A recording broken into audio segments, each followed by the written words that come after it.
মাননীয় মন্ত্রী কন আমি কইলাম জনগণের কামলা। মাননীয় মন্ত্রী কইলে খারাপ লাগে, কারণ জনগণ ভোট দিয়ে বানাইছে কাম করণের লেগিয়া। মাননীয় মন্ত্রী কইলে একটু খারাপ লাগে, কাইকোবাদ বললেই হয়। দেশবাসীর প্রতি আহ্বান থাকবে একটা জিনিস, আল্লাহর হুকুম অনুযায়ী চলা। আল্লাহ যা পাক হুকুম করেছেন, আল্লাহর হুকুম অনুযায়ী যদি আমরা চলি, দেশে শান্তি আসবে।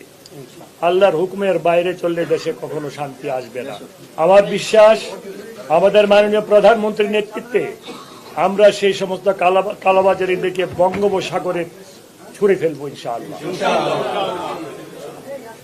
আমাদের মাননীয় প্রধানমন্ত্রী এইভাবে অত্যন্ত কঠিন, উনি জনগণ ছাড়া কিছু বুঝেন না। এবং এই বিষয়টা আমার বিষয় নয়, যে এটা অন্য মন্ত্রণালয়ের দায়িত্ব এবং কর্তব্য। আমার মনে হয় আপনারা যদি দয়া করে কালকে ওই মন্ত্রণালয়ের মন্ত্রীকে জিজ্ঞাসা করেন, উনি ওনার সদুত্তর দিতে পারবেন।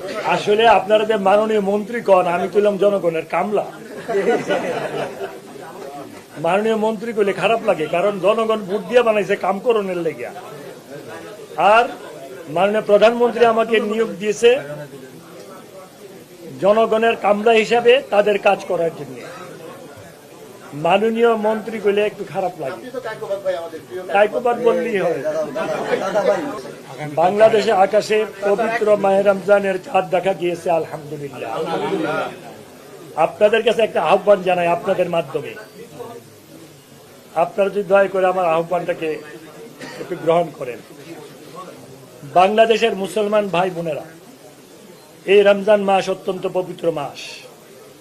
আপনারা সবাই 2 রাকাত নফল নামাজ পড়ে দোয়া করবেন, যাতে করে আল্লাহ পাক আমাদের হেদায়েত নসিব করেন, আমাদের সহি বুঝ দান করেন, আমরা যেন আল্লাহর হুকুম অনুযায়ী দেশটাকে চালাতে পারি।